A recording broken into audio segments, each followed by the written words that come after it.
And what's up, everyone? This is the Law Rare Mundo, and we are back with the third edition of the Laws Roundtable. After a very interesting first one, some would say controversial second one. This one's going to be a little more fun. This is going to be a lot more fun. Last week, I brought on a friend of ours, Adam Kane. This week, I'm bringing someone that is very well known as he is the Switch Kid. He is the guy that uses the Switch in the ring. But yes, can you introduce yourself? Well, I'm Big Game Leroy of House of Glory, Evolve Wrestling when that was a thing, and also quite recently AEW Dark. So I've done a few things in wrestling, just a little bit, and I also play a mean game. I play quite the games. There we go. I messed up my intro a little bit. I wanted to say, but to me, he's just my friend, but I didn't want to say your name because I usually let the person introduce themselves, let them feel like this is what it is. It's a discussion. As I've mentioned, the show is just shooting the shit here. So I'm here with Leroy. We're going to talk some topics, talk some definitely video games, maybe some wrestling because I think we know a little bit about that. Because he said some great promotions at the start. I don't know. Yeah, but at the same time, I don't know anything about wrestling, man. I just play some games, and then when I look up, I win or something. I don't know. There we go. Yeah. Also, I guess it is for the day that we are recording this. We do have to wish a big happy birthday to our fallen brother, Matt Travis. And yeah, talk about how that man was definitely a big part of both of our lives. And absolutely, I wouldn't have a career without that man. It's still crazy to me, but something the way I kind of like, I don't know how somber we're gonna get with all this, but with me, this is like the first big death that I've ever had to deal with in my life. You know, at least with someone personally. Like if a relative of mine kind of passes and they're like old, I kind of like I've been like, you know, like if my, you know, God forbid, like a 70-year-old family member of mine passes away, then I'm like, okay, well, they lived till 70, you know, cool or whatever. But this is like a first real death that was like really taken from me kind of thing, like someone taken before his time, and as someone who like was going to have a super bright future in life and in wrestling. And yeah, not to just dwell on that too much, but my big thing was just like, man, Maddie, thinking about him a lot during this quarantine, man. Like a lot of us have been thinking about him, I guess, from the posts and stuff. But really, I just been thinking about him a lot recently, especially with some of the stuff that I've been doing lately. I know about a week ago, I wrestled Pinky Sanchez in a backyard show in Brooklyn, which is I feel like that's the most Maddie thing ever. I feel like Maddie would have like thought that was he either would have loved it or hated it. Probably a mix of both. He would have been like, yeah, bro, God, why you working some stupid show in fucking Brooklyn, man? What the fuck is wrong with you, bro? God? And then at the same time, he'd be like, yo, how was Pinky though? Yo, it's probably fun, right? Yeah. Yeah. Because like he loves Pinky, man. He loves Pinky. He loves a lot of those indie OGs, those indie kind of legends. I think he would love that stuff. And I think Maddie also would have respected this kind of like, oh, you just kind of do whatever you want now, huh? And I'm just gonna be like, I don't know, I just do whatever seems enticing, whatever seems kind of fun, and whatever kind of seems like it could benefit. And at the time, it seemed like a good idea, and it was a lot of fun, you know. And I think that like Maddie would have appreciated something like that. I think that it's cool that like I can look to Maddie and I can kind of think like, hey man, like I think he would kind of appreciate the direction I'm in, the direction I'm going. One of my regrets, which is why I try to talk to people now as much as I can, was that I feel like right before like he passed, like right after I kind of went viral and stuff, and I kind of never really got a chance to really talk to him post viral, you know. And I wish I did, because I remember I think I posted a screenshot of it a few months ago. He literally said that he loved the Switch wrestling, like he loved it, which, you know, you wouldn't really expect that from him, where he's like, yeah, you know, he's really much himself. It's very real with him. He's from the South Bronx. He is from the gutter. He really is about that life. He is as tough as he looks and all that stuff. And you wouldn't think he would appreciate Switch wrestling, but he did, and he was really big on it. I remember one time, like he commented really randomly. He commented on one of my Switch posts, just laughing about like if that was the real thing or not. And I think that I like to think about stuff like that, and I like to think that he would appreciate what we're trying to do, what I'm trying to do, and what a lot of us hogs are trying to do. No. Yeah, I don't know how long. I mean, like, I'm sorry if I got a little like, if I started No, rambling. it's definitely like thinking about Maddie today. All I could think is again like Maddie was always about the family. Like he was very big about all of us succeeding, and I can imagine he's definitely proud of what you've done. What the guys like Quinn, Isaiah, EJ, Bones, like the guy that everything is about everyone succeeding now. That's what Maddie was. That wasn't just him making it, though he never saw himself making it, sadly. And I feel You like didn't now want to. more than ever, he just wanted to everyone else to succeed. And I feel like right now, how things are in the wrestling scene, Maddie would have been just on top of the game right now. Oh, Maddie would have absolutely. probably been on an episode of Dark. Maddie would have been killing it on these coming up indies now. And like, there's so many shows going on right now that have been like, Maddie probably would have booked there. He'd have been booked there. He'd have been booked there. And it's I don't want to get too sad about this. Like I already had like I'm looking down at my tattoos, just thinking like again like I put it on the post earlier that oh he's probably looking down at us like yo stop crying, y'all some bitches right now. Yeah. Like, No, seriously. That's why I try.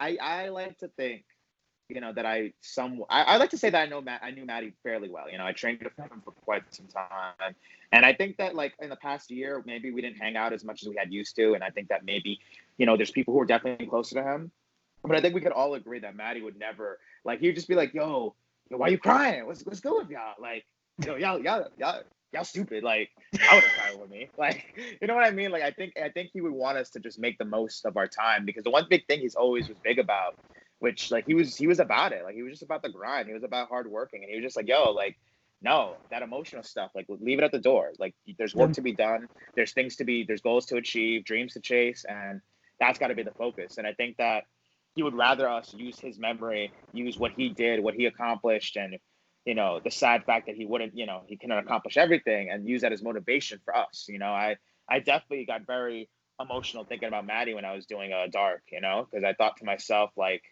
man, like, what a journey, like, to get there and, like, how big Maddie was in that journey. I spent a year just wrestling and working with Maddie and Ken and, like, I mean, longer than a year, really, like 3 years almost, really. Like, if you consider the non-wrestling aspect of it, just being with them, being yeah, together, being linked at yeah, the hip.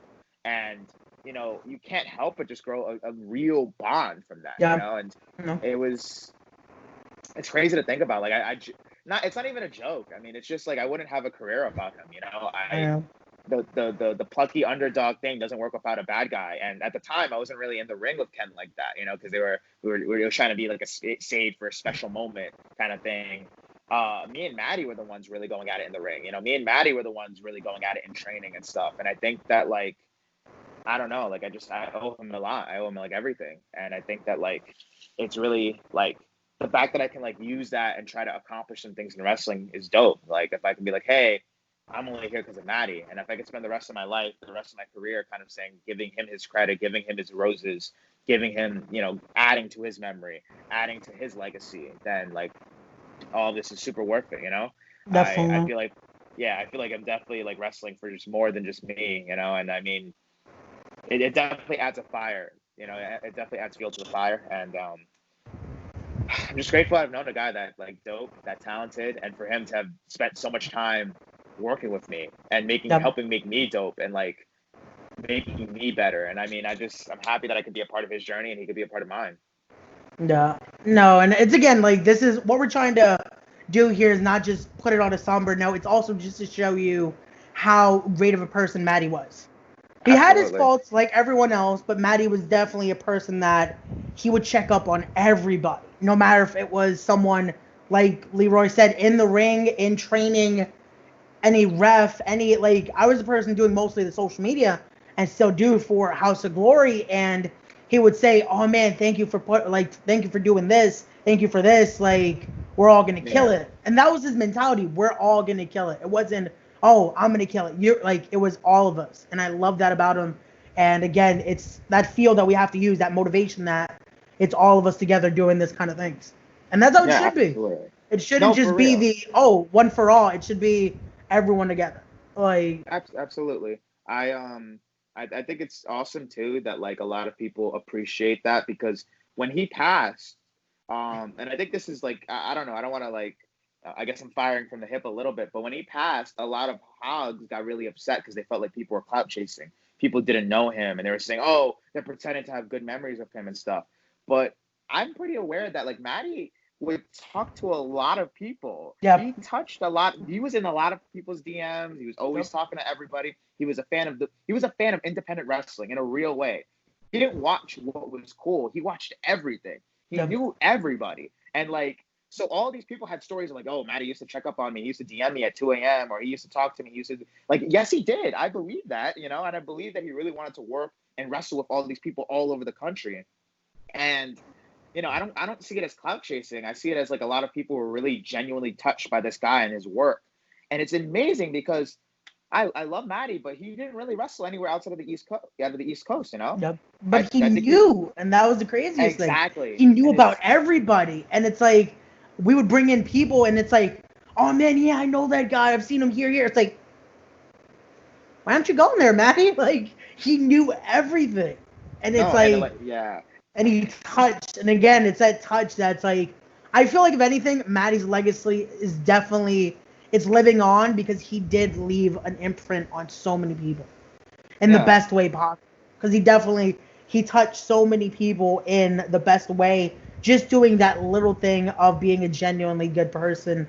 And again, that's the best thing about Matty was that he wanted everyone to succeed. Anyone that he wanted just again, he'll do that like a 2 a.m. message like, hey yo, bro God, like how you been? How's this? How's that? And it's like it's just how Matty Yeah. was. So Yeah, absolutely.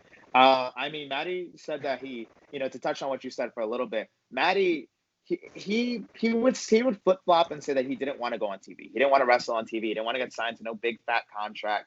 He just wanted to be a dope indie legend. He wanted to be a dope indie legend, and like that was always what he said. And I like always say that like Maddie made it, man. Like, he got what he wanted, like in terms of like he had a career and he wrestled dope people and he had dope matches and he had moments. And this is my philosophy on wrestling, and not everybody shares this. yeah, My philosophy on wrestling is it's about the moments and it's about how you make people feel in those moments, not the matches. And Maddie, he made people feel stuff in those moments, in those matches, and I think that even now more than ever, it's very apparent that he made people feel something in those yep. moments, in those matches. When you saw him come out, when his music hit, and he came out in that giant fur jacket in August for no reason. Oh my God, I remember that. Only thing I could think about was, yo, Matty must be burning up in there. Like, and he would come with the mask too, so it's like, oh man, he's gonna be blown up before he gets to the ring. Oh man, I Like, remember so many times in training, like, because that was legitimately his jacket. Like he'd no, wear it that in was, winter it and stuff, was. I remember, and I he would bring remember. it in training, and I'd be like, "Isn't that your ring attire?" And he'd be like, "Yo, you want to wear it?" And I'd just be like, "Okay," and like, and I'd wear it. It's mad cozy. It's mad comfortable, and I'm just like, "Yo, this is dead. Like, this is you, man. Because like this is you. This is what you wear on the street and stuff. This is how you are." And I think that's so No, dope. no, Matty definitely had a unique look to him too. Like I remember the last show, like that picture I posted earlier about us, the last.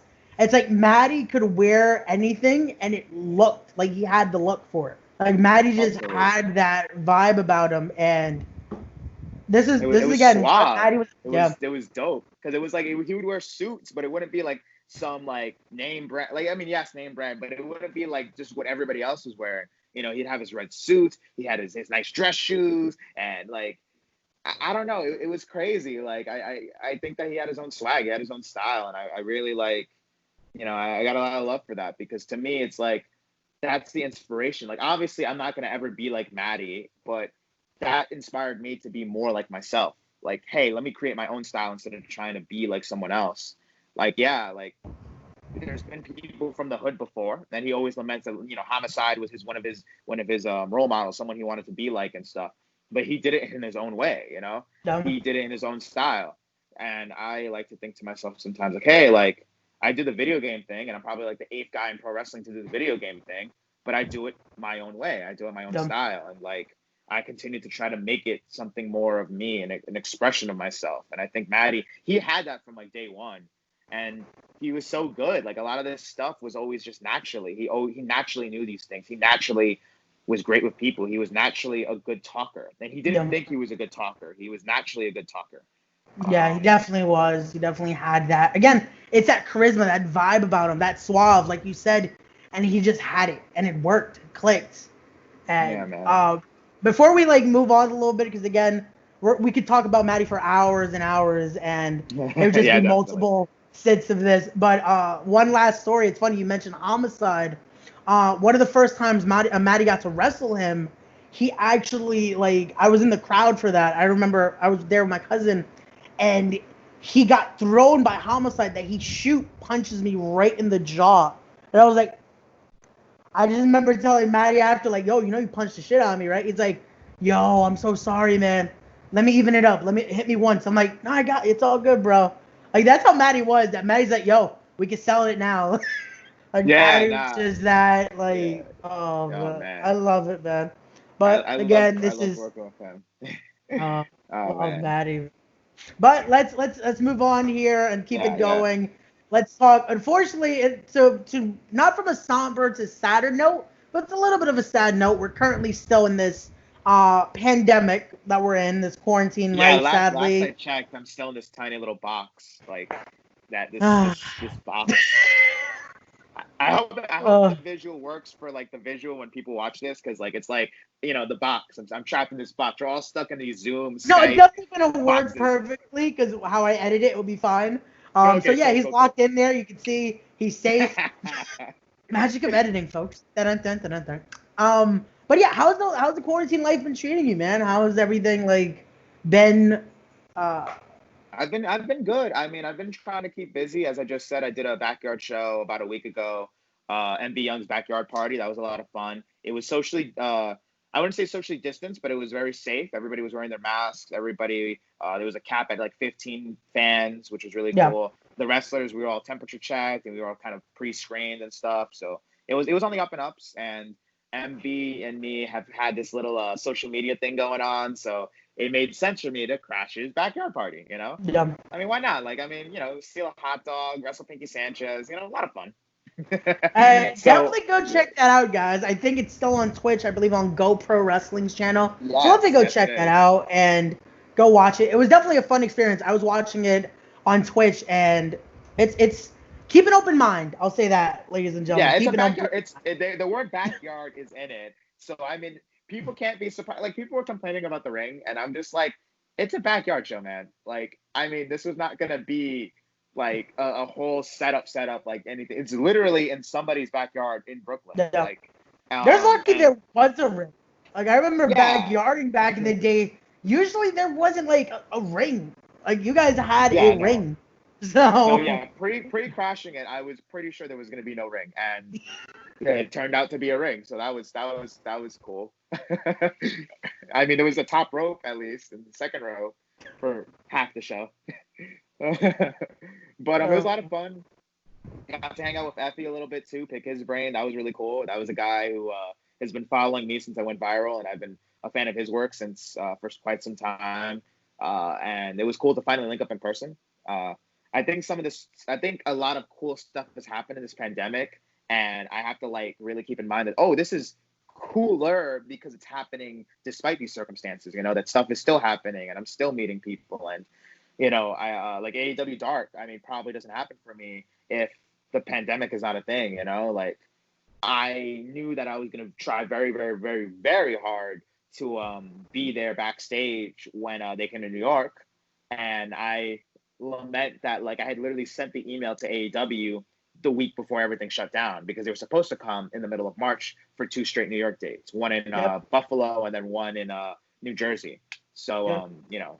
that was a bummer, but I think that like things happen for a reason and things worked out in a way for me, and we'll see. We'll see when I go back. Hush, hush. Maybe. Who knows? I don't know. But Ooh. that's my way of seeming like I know what I'm talking about, but I don't know what I'm talking about. So. Or do you? Dun dun dun.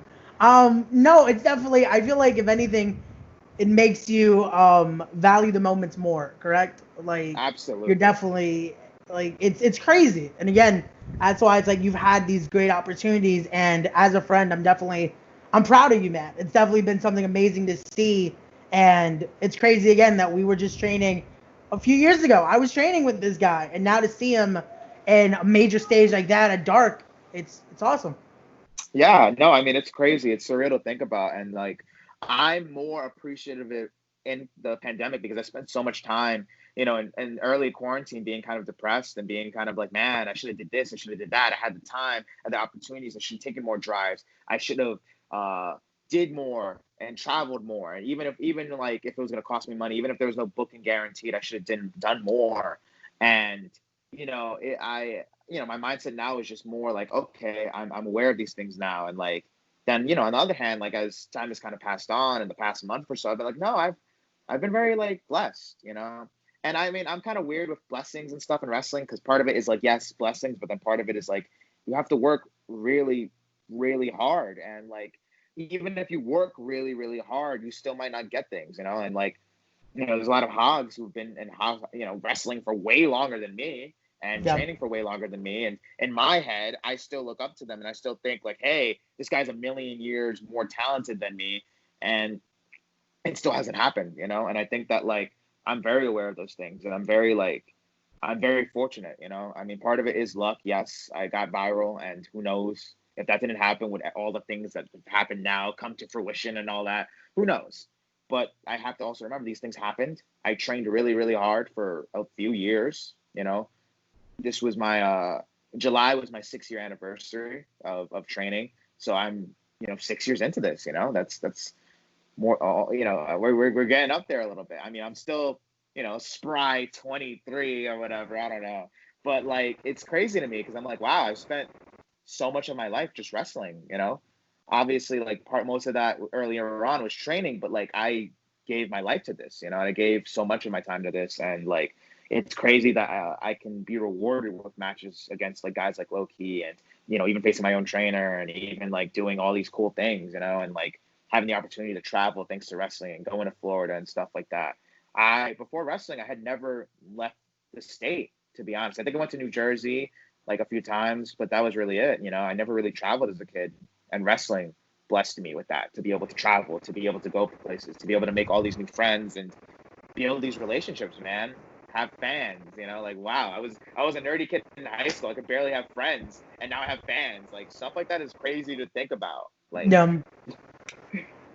Um, no, again, man, it's insane. But hey, again, it's putting in that hard work. It's finally earning those opportunities, and they'll continue to come. I definitely see them continuing to come for you, man.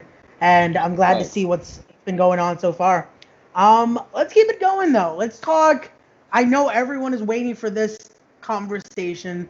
Let's Oh talk no. video games because I feel like you Uh, might know a little bit about that. I don't know. I don't Really? know. I mean, maybe just a little bit. I don't know. Maybe I would give it away. Was it the name? Big game? Yeah. I was talking Maybe. Monopoly.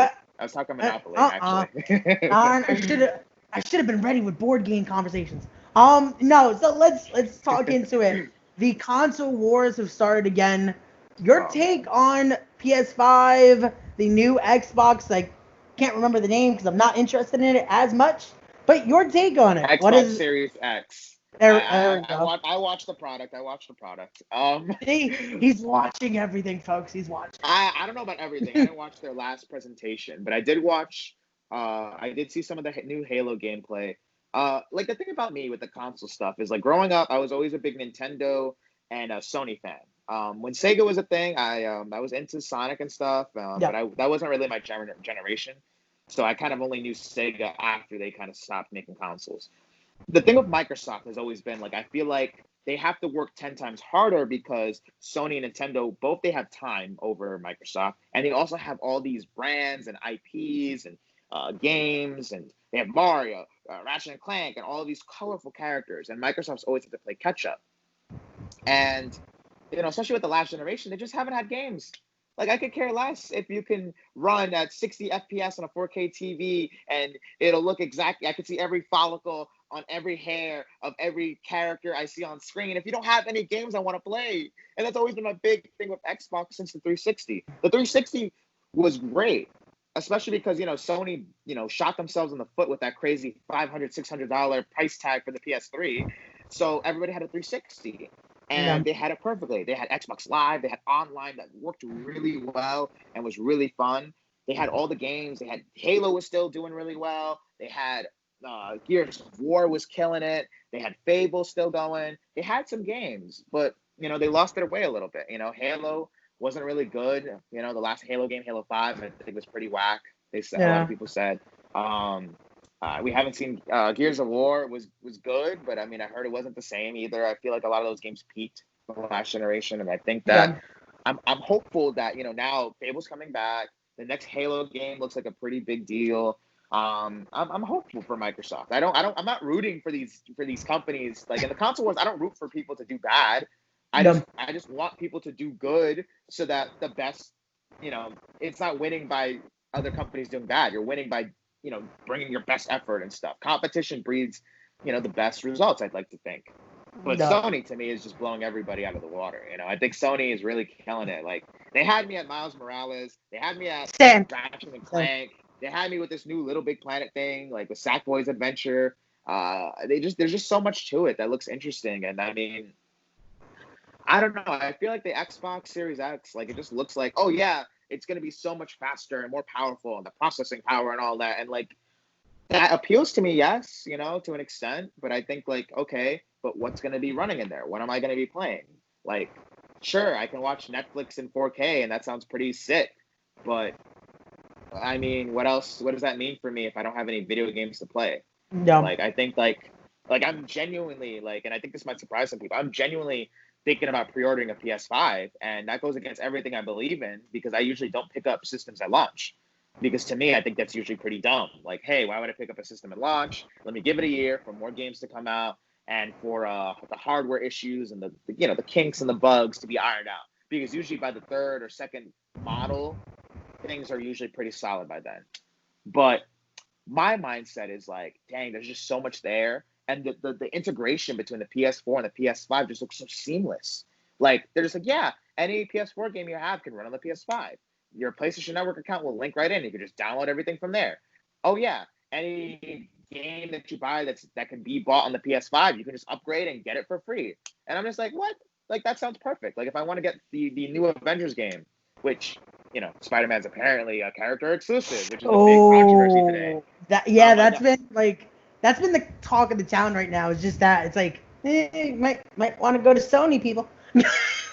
I not mean, not people are saying Sony's playing dirty, and I'm just like, that's business, brother. Like, that's what you do. Like, I remember being a kid and Soul Calibur. You could only play as Spawn on the Xbox version of Soul Calibur 2 and Link on the GameCube version. And to me, I was just like, you can't complain about these things, man. Like, there has to be a reason to get these systems. Like, exclusives are what breeds it. Because if not, yeah, you would just buy one system and you have everything.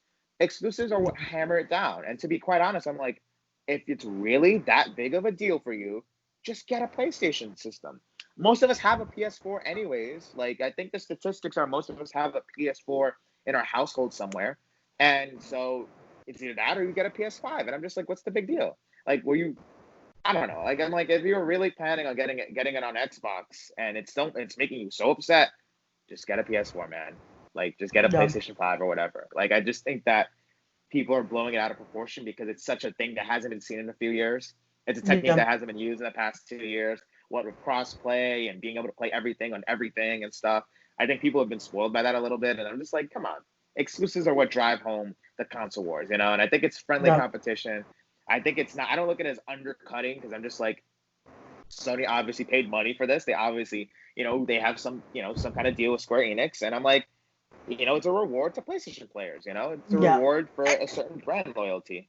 Yeah, end of the day, I feel like as well with these consoles, like I'm gonna go a little like inside baseball there. I feel like both of these consoles are just like, hey, we're both making money. Let's start some little war here. At the end of the day, they're both profiting, and we're still paying for the Exactly. system and the video games. Like they don't care. There's no war between Sony and Microsoft. It's a war between its fans. But everything other than that, they're just making money. Like, Absolutely. It's not that deep. I mean, at the end of the day, it is they're making these are billion-dollar industries, man. They're making money, they're good. I try not to get. I don't get too crazy about loyalty. I like to take jabs at Xbox fans because to me, I just wonder. I'm like, so what exactly are you a fan of again? I like to take jabs at Xbox fans. I think I made a post not too long ago where I was talking about it, and I said like, when they're trying to tell you that, oh yeah, we got the next generation on lock, man. Like it's gonna be our generation, and they've been saying that for 2 generations now. Yeah, it's And like, I'm just like, I'm like, I don't have a watch, but I'm like, I'm still waiting. I'm still waiting for Xbox's time to shine, man. Like, you know, um, like even but Nintendo, again, man. Like even just play what you Nintendo's want to like better. play, guys. Play whatever. Play what you want to play. Have fun. Just play more video games. That's the message there. Exactly. Play video games. Yeah, especially in What this video games are you looking pandemic. forward to, though? What are you looking forward to now with everything that's being announced? Like you mentioned, Miles Morales. Are you looking forward to Cyberpunk at all? Because that's one I'm definitely, like, my Mm. eyes on Cyberpunk to finally come out. After being So pushed back, pushed back, and pushed yeah, back. I was gonna say like, I mean, I'm not even sure when it's coming out for sure because I'm afraid that it's gonna get pushed back again. So that's why I kind of like go, if it gets pushed back to to next year, 2021, I wouldn't be too surprised. I don't know, for some reason I have that in my head. But if it comes out this year, firmly, then I'll probably get it. I'll probably pick it up. If I do go next gen, I most likely would do it then. Um, I'm really excited for that. I definitely want to see how that plays out and if it's good. Miles Morales is a day one cop. Like that's probably gonna make me buy a PS5 at launch. Yeah. Um, the Avengers game looks really, really good. Like I was somebody who didn't love that first trailer that came out like 2 years ago because I thought the character models looked really, really bad. And I think that I'm really happy with how good it's been, been looking over time. The last trailer was really, really cool, and all the content, everything sounds really dope, and I'm just like really excited for that. I would say the Avengers game is probably the next big thing for me. Whether I get it on my PS4 right now or I just upgrade it to PS5, it remains to be seen. But that looks like a cop.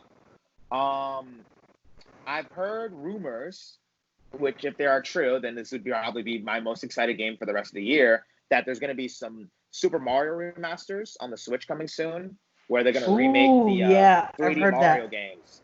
Super Mario 64, Super Mario Sunshine, the Galaxy games, and they're going to remake it for the Switch in HD. They're going to remaster them. It's going to be sick because it's going to be his anniversary, I believe. I believe the 30th. I could be wrong.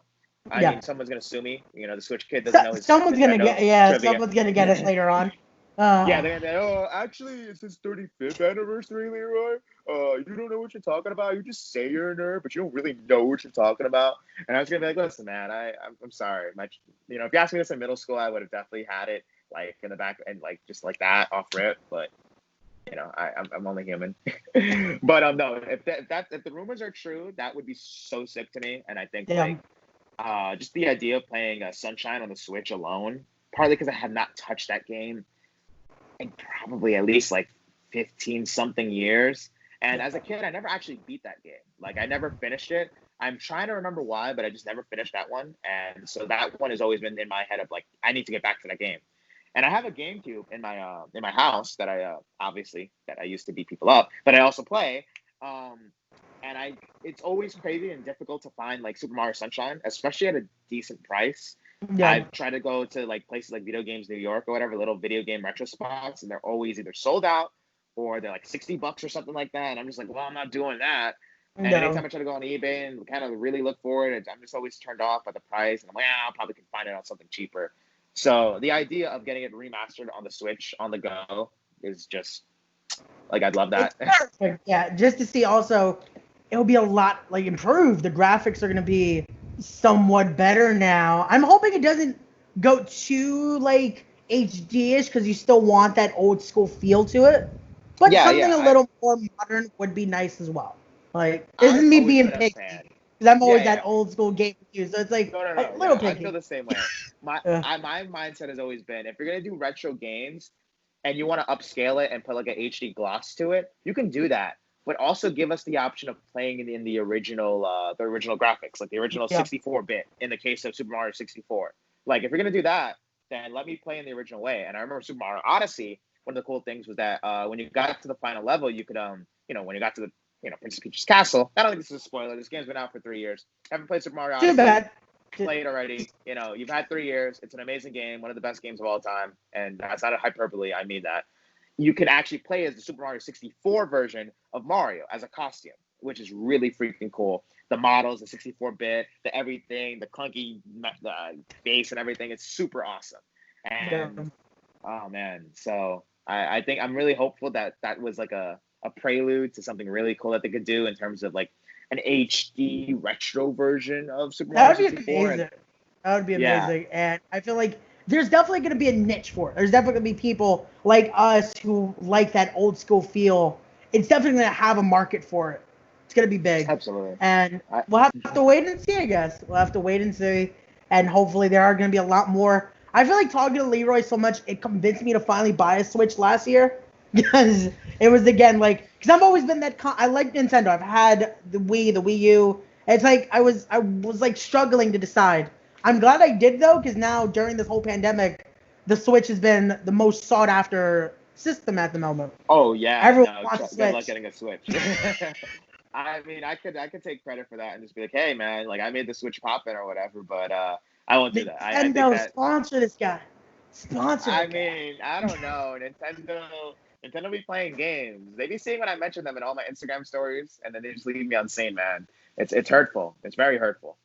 But I'm still gonna buy the games. But it's still hurtful. It's like you're still gonna buy it, but it's like with a tear, like. Okay, yeah, it's like a cute girl on Instagram who you know is never gonna like respond, but you just keep shooting your shot anyways. That's me with Nintendo. I'm just always shooting my shot. You know, I'm just like, come on, man, come on, just show me a little bit of love. Show me a little bit of love, but then they don't. You know, it sucks. Well, what can you do, Matt? So. Now, we've had the great talk about wrestling, we've talked video games. Now, this is the little portion of the show I like to let the guest pick a topic, whatever you want to talk about, something that may be in your mind, and we'll discuss it here on the roundtable.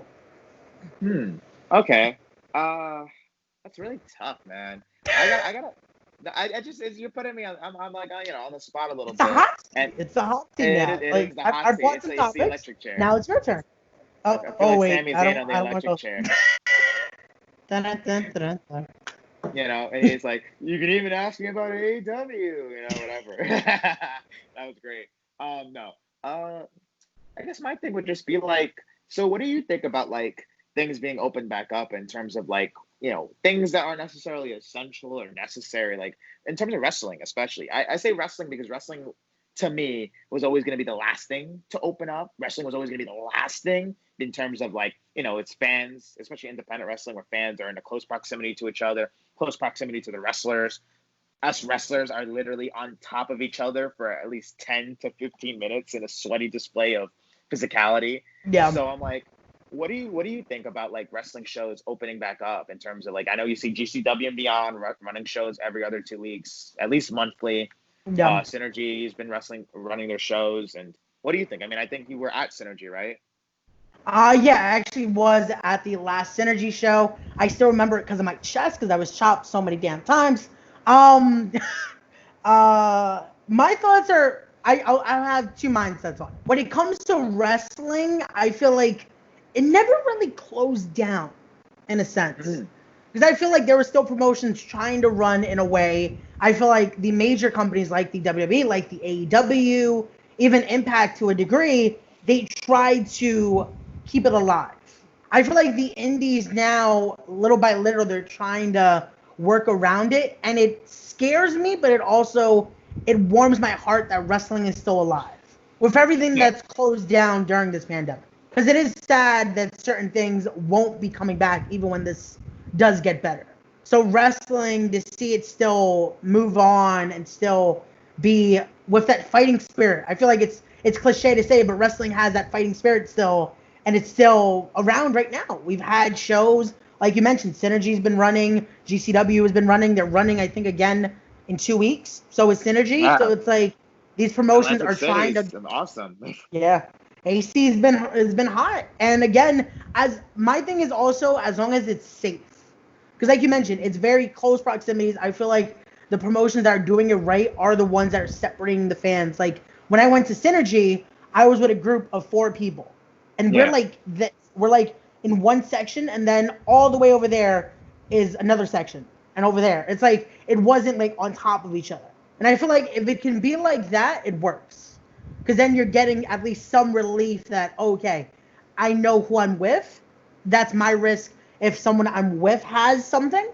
But at least you have that relief of, okay, I'm not as close to that person or this person. For Yeah, the to wrestlers strangers. too, Yeah. it's very scary to think that they might even get something just from wrestling. You have to have that. And well, I think I spoke with Adam about this on the last episode. I feel like, you know how with the New York Athletic Commission, you have the checks. You have to take your blood pressure. You have to get all checked out before you can Yeah. wrestle. I feel like the temperature checks have to remain now. This is going to be Oh yeah, something for that sure. there has to be a lot more precaution before you guys are even allowed to step in that ring. And I don't mind that. I feel like it needs to be added just for your safety as well, because you guys are a lot closer than others are at the show.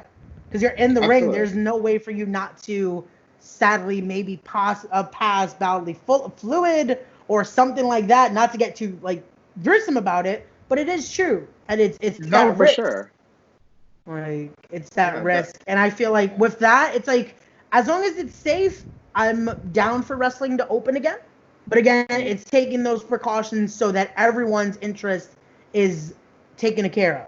Not just the fans, not just the wrestlers, but everybody. Because it's a lot of people at these shows. It's the wrestlers, it's the fans, it's the staff. They have to be taken care of because end of the day, it can turn this all back around again. And then there's no more wrestling. I don't think Yeah. anyone wants that either. It's funny because like I was talking to somebody about wrestling and the state of wrestling, and like, first off, I'm rooting for these shows to still be safe, because I feel like the worst thing that can happen is like fans contracting or a spike coming because of these shows or whatever. Like that would be the worst thing ever, because then things get shut down very hard, companies go away forever, and I think that would be the worst thing ever. Um, but I will say that I feel like indie wrestling for the past, I want to say 5, 6 years, has been operating on this state of high, like nonstop. And people have been talking, and Definitely, definitely. and I don't even think it's just because I've been in wrestling, and maybe that's why I've noticed it. But I'm like, every year, like 7 guys get signed, and then 7 guys take their place at the top of the indies, and the indies have just been, churning out stars, stars, stars, stars, stars, and they come from everywhere, and I think that's really, really cool. And now, both in terms of like, because of the pandemic and wrestlers not being able to be able to travel or being able to go to where they are or whatever, stuff like that, just wrestlers not being able to wrestle, what a shock. They're not able to, maintain their popularity and their fame and their clout. And then on the other hand of, the unfortunate stuff about wrestling, the speaking outs, the crazy stories, so many wrestlers, I'm not, get rightfully most of the time getting canceled, and, not being in this industry anymore. Like now, now we have to start from like level one. The indies have to start from like level one. The people that we were looking to as the leaders, the people that we were looking to as the top guys aren't there anymore. And there's so much wiggle room now for like a lot of us younger guys who don't have any popularity really, who don't have any clout really, to make our own breaks, because there's a void. And I think like I'm beginning to get more into a comfortable space of like taking more dates and taking and looking to get back on the road and looking to do more wrestling, I've started like, I was working out earlier in quarantine very leisurely, very like, that's going to sound really weird. Working out leisurely. I was working out leisurely because I had no idea what I was like working out for, because I was just like, Yeah. I'm working out for my mental health. I'm working out so that I can feel like I look good, so I can mentally feel like I'm not letting myself go. But I wasn't working out like, oh yeah, like I'm working out for this, show I have 2 Saturdays from now or something like that, like I usually work out, or I'm working out for this big thing I have going on. And now I'm like getting back into it because I'm like, okay, I'm working out for this thingy that I have going on, or I'm working out for this thingy, or I'm working out for this, and da da da da da. And I have some, hush hush secret thingies that I'm kind of trying to work on and stuff. And I'm really excited to share those projects with a lot of you guys because like I think it's gonna be dope, and I think it could be cool, and I think that there's, as long as it's done safely, and creatively, most importantly, creatively, I think that there's so much stuff we can do right now. I Definitely. obviously cinematic wrestling is the buzzword of the past 5 months, but I Yeah. think that when it's done at its best, it can really safely tell stories in such a way that like, maybe a regular match couldn't do, and I think like right now we can't exactly have regular matches in front of crowds of thousands of people. That just isn't feasible. So we got to make, I will save my one curse for this saying, we got to make chicken salad out of chicken shit. We got to make the most out of stuff. We got to really like got to push. We got to be smart. We got to be creative. And, you know, especially me, where I'm very big on video games. I'm very big on anime. I'm very colorful by nature. And I think, like, I salivate at the idea of cinematic matches. I salivate at the idea of being able to engage fans in a different way, you know, and not just wrestling in the ring, but just in all facets. You know, I crashed the backyard show because, you know, that's not something I would normally do, but that's what we're doing. You know, that we're changing the game very literally. You know, I think that that's what we need to do, and I think that that's what we need to do. Period. You know, I think all entertainers are trying to do that. You know, we see all these people starting up podcasts, all these people doing YouTube videos, and I think, like, it's really, yeah, yeah. But no, that's what we got to do, man. Like, we got to entertain people. You got to get that creative, it's that creative juices flowing again, and definitely that's why I started this again, because I'm like, just put something out there, entertain people, and I feel like the creative juices are flowing. And again, as long as it's safe, why not? Why not? Like, exactly. Make something so people feel normal in a sense again, you know? Absolutely. Like, people need stuff to watch. People need stuff to do. And, like, you know, I know things are starting to get a little bit closer to sort of, I don't want to say normal, but I think that we, you know, obviously people are going out more, you know, outdoor eating is a thing. And, you know, we're all starting to see our friends a little bit more. I do still think that there's this void of, hey, we need to put out content. We need to, like, you know, work on our art. We need to support and share our art and really, like, put ourselves out there and put these things out there, you know.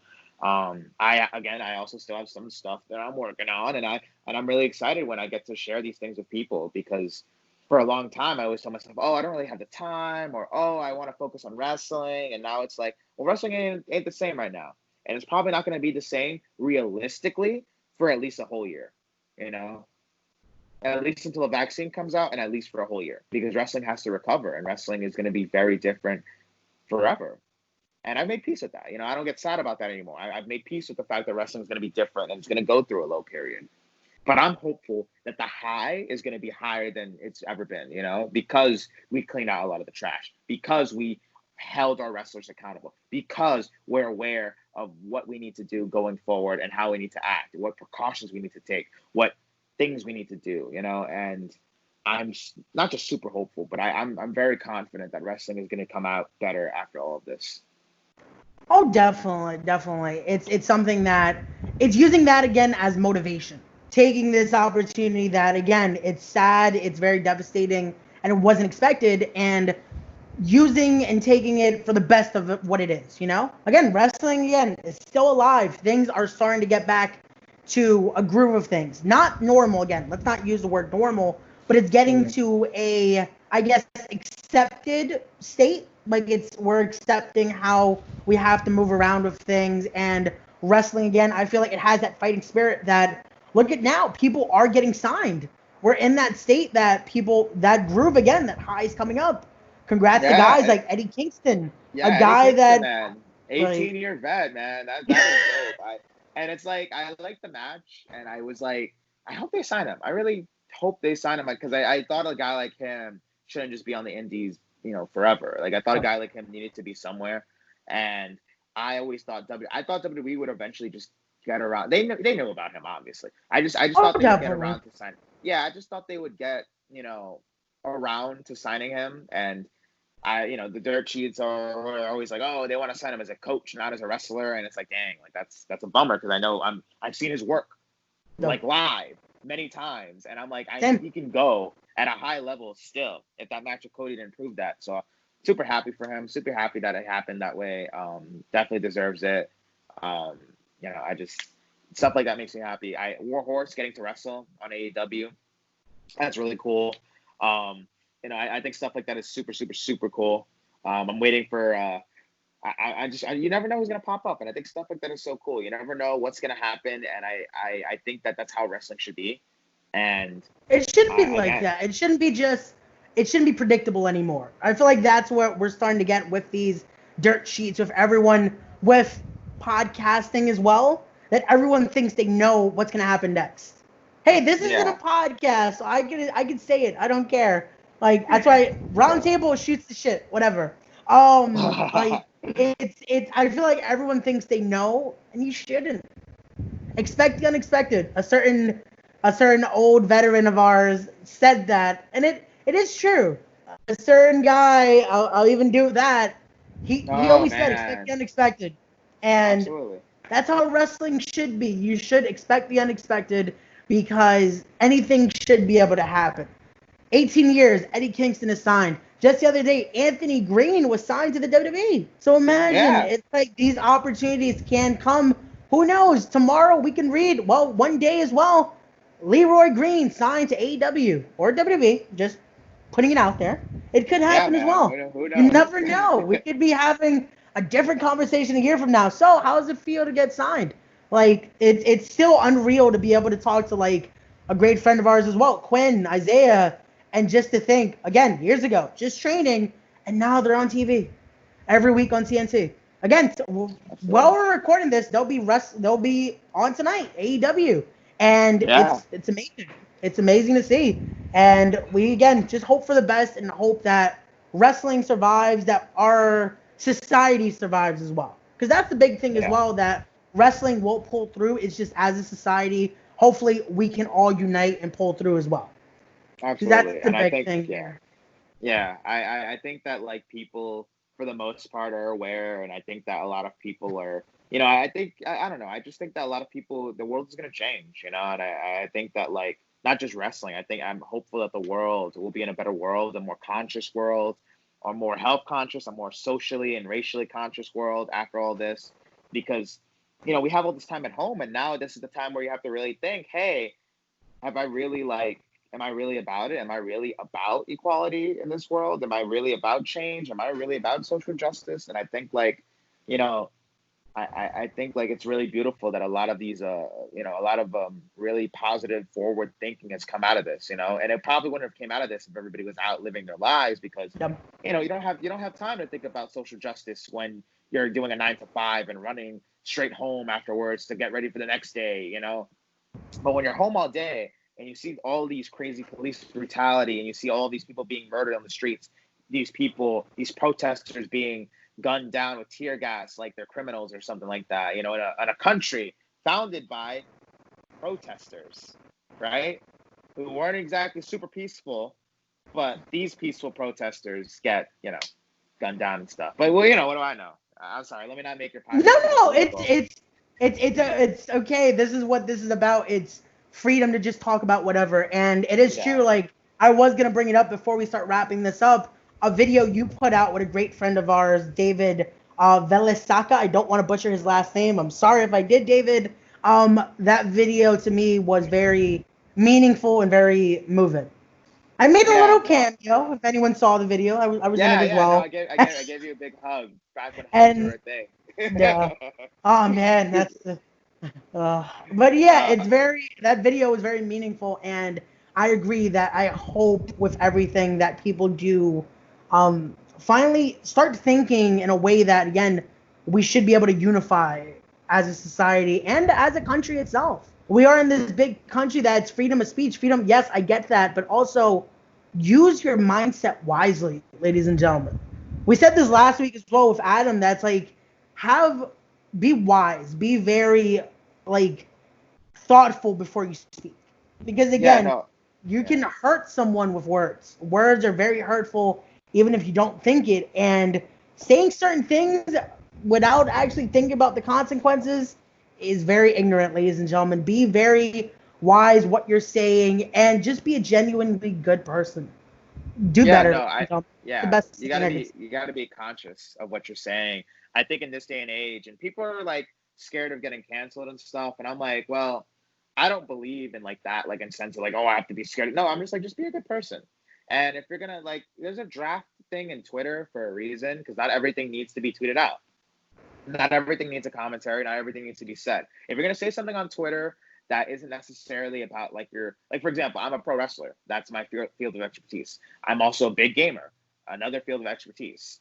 Obviously, when I start talking politics and my personal views and stuff, that can be misconstrued and that can be said, oh, well, what do you know about those topics? And I could be like, well, yeah, maybe you have a point there. Maybe I'm not the most politically aware, and maybe there's certain things that I'm not aware of or super highly educated on in terms of statistics and evidence and factual whatevers. But I am a black dude in America, and I'm very aware of issues that other people of color go through. and I'm very aware of racial biases and things that I have just seen, experiences and stories that my friends have gone through, and I think that that's something that you can't just, hide underneath a carpet or whatever. You can't just go, oh, well, that's their story. No, that's a lot of people's stories. That's a lot of people's stories. And there's a level of ignorance when you say, oh, well, that's not real. Well, then you're saying our experiences aren't real. And, you can't say stuff like that. We've seen innocent people murdered. Breonna Taylor's murderers, they're not cops, they're murderers, have still not been arrested, and I think stuff like that is crazy to me. Like that you can knock into someone's house, no warrant, no anything, and you can gun down somebody who did nothing wrong, and you still won't get arrested for that. That to me is absolutely insane.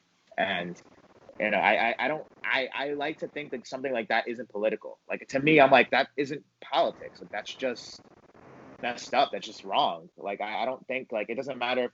It shouldn't matter if you're Republican or Democrat, and I won't even go that far or whatever into that discussion or that can of worms. But to me, it's like, what's wrong is wrong.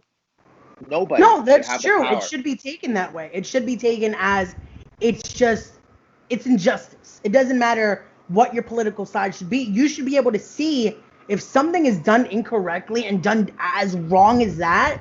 No matter what you support, whatever, you should see that that's wrong. It's a situation that it's like it's sad to see that people could be so divided on a situation that should be easy to see. It was wrong. It's something that shouldn't have happened, and it continues to happen on a like, this isn't the first, and I hate that people that allow this won't let it be the last. Because that's the thing too. It's allowed, and it sucks. It truly sucks. And I think it's. I want to say that I think it's. I don't want to use the word cool because none of this is cool, but I think it's really. I find it powerful and uplifting and motivating that, like, a lot of people are aware about these things, and people are fed up and people are upset. The fact so much that, like, literally, basketball players are not, in media. They're just talking about these cases. They're talking about these things, that, these celebrities, for a lot of celebrities are, like, literally putting their money to these charities, to these donations and stuff, giving into Black-owned businesses and small businesses, giving back to the community. That, people were talking about defunding the police, that a lot of money is being taken out of police departments and being put into other revenues and being put into more,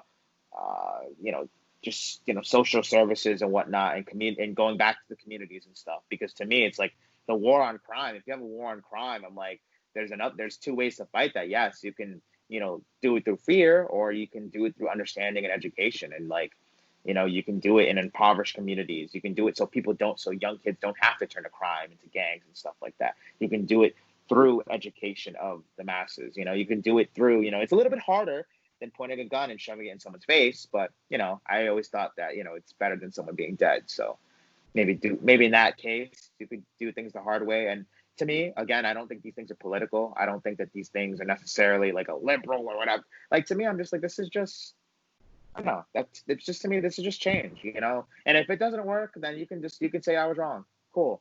But I just know that I want, to not have to walk down the street in fear. And I know that there's other people like me who would not like to walk down the street in fear. I would like to know that people would like to feel safe when they talk to a police officer. And I think that that's a right that we're supposed to have, because these are people who are supposed to serve and protect us, and they do not serve us, and they do not protect us. They do not serve and protect those protesters. They do not serve and protect Breonna Taylor or George Floyd.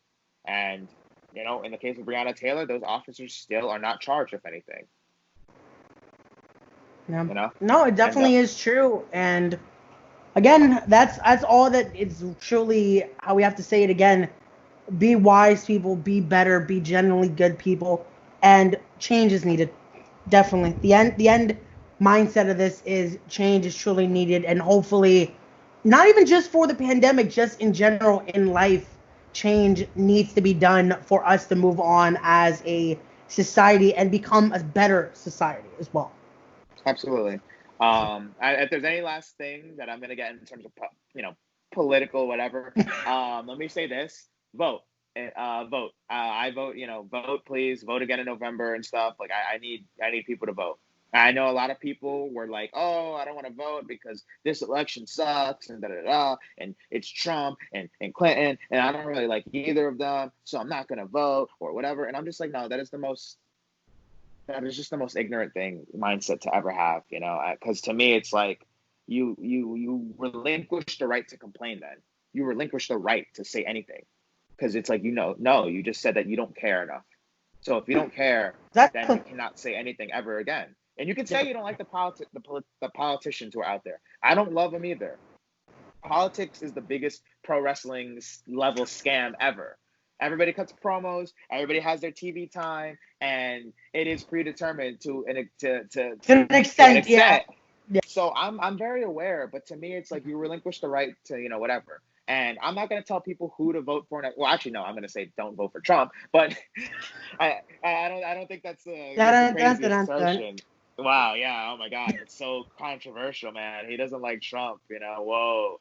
No, but in all seriousness, be educated, on who to vote for, what causes, if they support your beliefs or not, be aware of these things, vote, take the power, take the initiative, try to be more about it. If there's anything that I do regret was I always felt like politically I didn't educate myself enough on these matters, and I felt afraid to speak out on some of these matters. And now I'm just like, no, if something is wrong, I got to call it out, whether I'm a wrestler or not. I have to call it out as a person, as a person who who likes to think that he knows right from wrong, who likes to believe that he can speak out in injustice and know when something is wrong. And if something is wrong, it needs to change. And it starts at the top. And I think we need to have a president who isn't afraid to say Black Lives Matter. I think we need to have a president who isn't afraid to comment on social issues, who isn't afraid to take charge and take action, who doesn't have to bully others and do this and that, who represents our country in a way that isn't something of hostility and fear and false machismo, just a real conscious person, and I don't know if that's Biden. I don't know for sure, but I'm willing to take the chances. And so far in this pandemic, Trump has kind of sealed his fate in my eyes. So to me, it's like, I don't see how you can vote for a man like that again.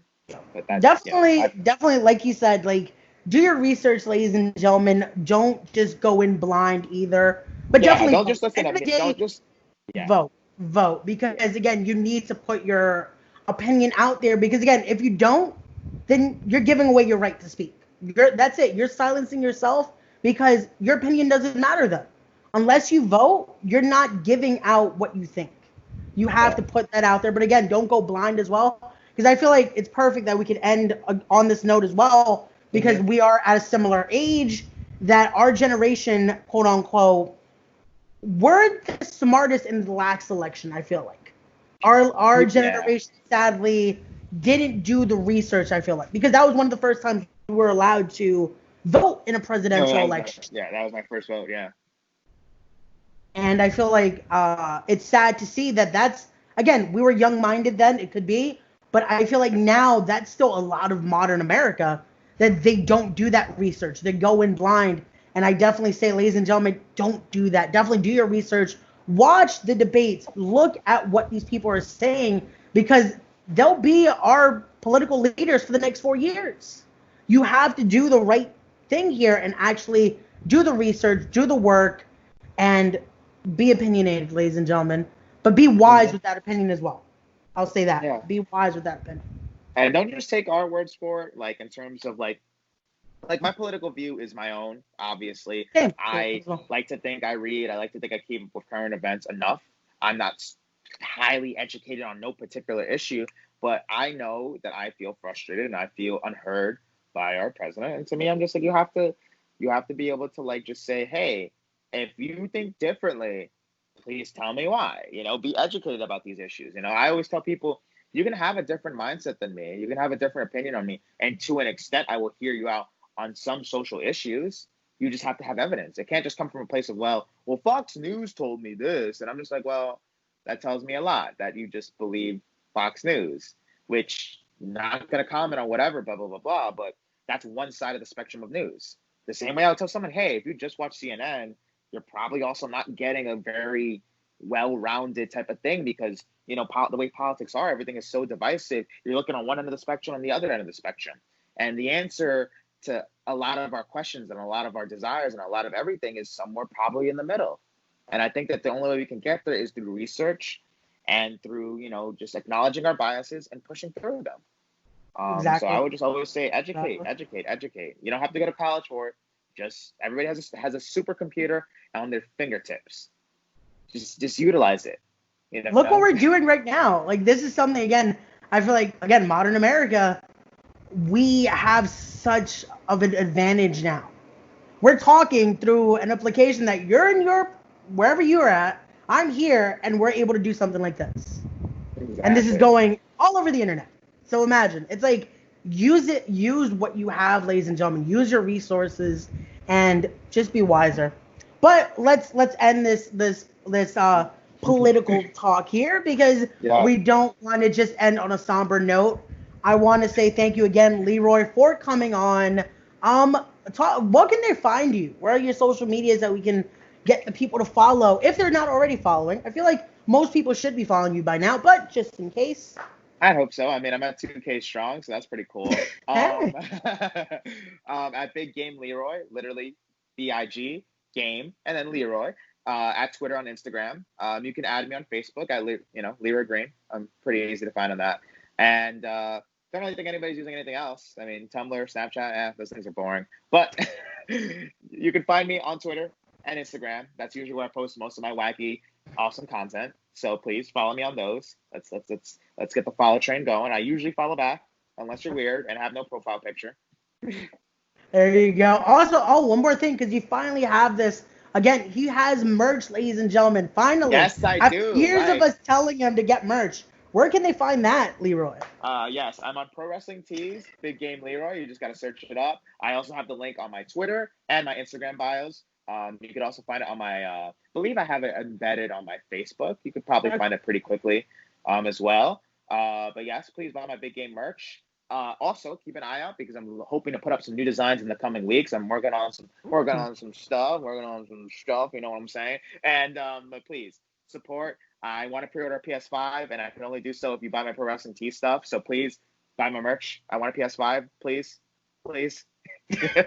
Definitely, guys. The links will be in the description below. Leroy, thank you again for coming on. I hope you enjoyed the roundtable. Your thoughts on the roundtable here? Oh, this was easy breezy, man. Let me see. We've been talking for about an hour and 9 minutes, which is pretty insane. I can't do anything for an hour and 9 minutes, save either wrestle or play video games. So thank you. This was awesome, man. I could talk to you all day about anything. Thank you, man. Thank you again. Ladies and gentlemen, if you want to follow me, you can do so as well at Ray_Ramundo. That is on Instagram. That is on Twitter. If you find me on Facebook, maybe I'll accept you. I don't know. Maybe. As well, don't forget to hit that like, subscribe onto the channel, so you get a lot more content like this and a lot more to come as well, because we have some projects coming in the future. So, ladies and gentlemen, please don't forget, as always, be a good person, be genuine, be wise, share it with the friends, share it with the family, share it with the pets, because they might want to watch too. You never know. And as always, thank you again, Leroy, for coming on. Stay tuned next week, because we'll have another amazing guest as well. So, till then, I'm Leroy Ramundo. As always, follow the law. I'll see you guys. Love you. Peace. Bye.